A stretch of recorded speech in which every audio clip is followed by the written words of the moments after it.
All right, I'm the Flat Rate Master, and today we're talking heat guns and other uses for them.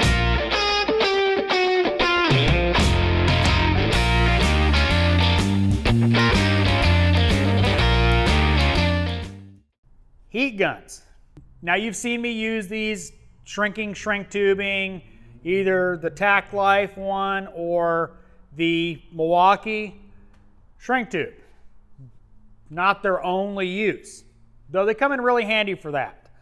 Now, when you're buying a heat gun, if you're in a shop, I highly recommend a corded one. It's going to have more heat, more fan.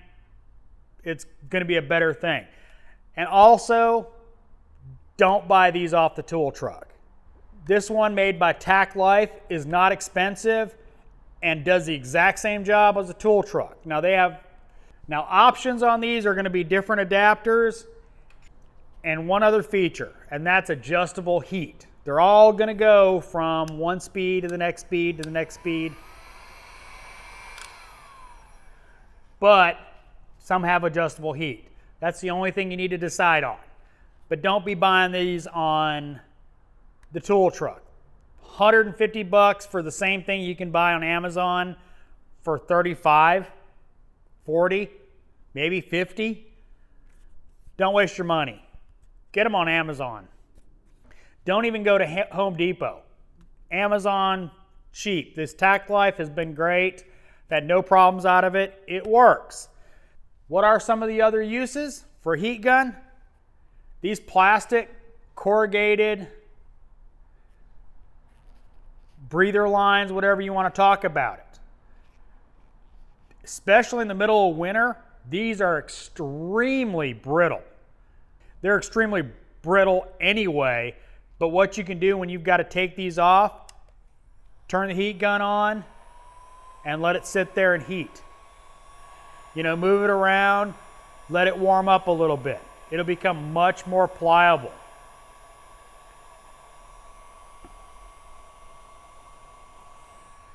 Now don't go too far.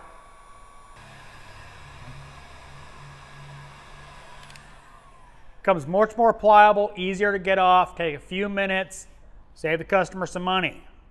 Now sometimes it doesn't work out that way, but if you got a chance, pull out a heat gun, warm it up.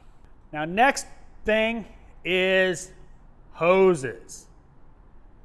If you're ever taking vacuum lines off, you know, having to take them off, VSV valve, stuff like that, you know, those special lines that have different sizes on them, get your heat gun out, heat them up. Go in there with a little 90-degree pick, go in the side and go work your way around it, break it loose.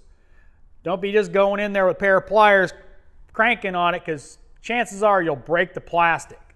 Now it also works with radiator hoses, and don't use it on fuel lines, but radiator hoses and evap hoses.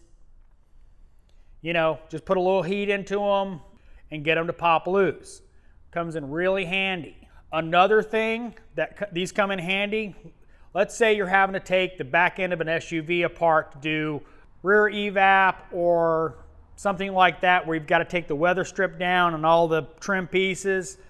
Again, middle of winter, take the heat gun, get that plastic a little warmed up before you go pulling on it. When it's ice cold, it's going to want to break. On the other side of that, that weather strip that you just pulled down, well, now it doesn't want to go back where it is because it's all janked up. Heat it up a little bit, put a little heat into it. Be surprised how a little heat will go a long way to making them go back where they want to go. Another thing, baked on gaskets, especially on old Honda valve cover gaskets. You remember back in the day sitting there with a screwdriver just trying to get those gaskets out of those valve covers.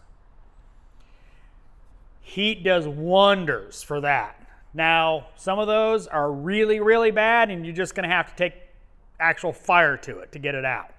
But the heat gun can make it come out a little easier. Now the last thing I'm going to talk about is GM 4L60 Prndl switch connectors. If you've never done one, they glue them in. Heat gun. If you don't take a heat gun to those, warm them up, you're breaking them. There is no way around it. They are glued in, literally glued in. Take a heat gun, go in there and warm them up. They pop right out. I did a rear main seal on one the other day. Transmission's never been out. 200,000 miles, couple minutes with this, and they were out. So get yourself a heat gun. You know, this tack life has been good. The Milwaukee's been good. But a heat gun comes in handy in the shop. I hope you like Hot Tip Tuesday on a Friday. If you did, give me a thumbs up. If you want to see more videos like this, subscribe. Make sure and hit that bell notification to get notified when I put out a new video. If you didn't like the video, give me a thumbs down. Comments are always appreciated, and as always, thanks for watching. I am the Flat Rate Master.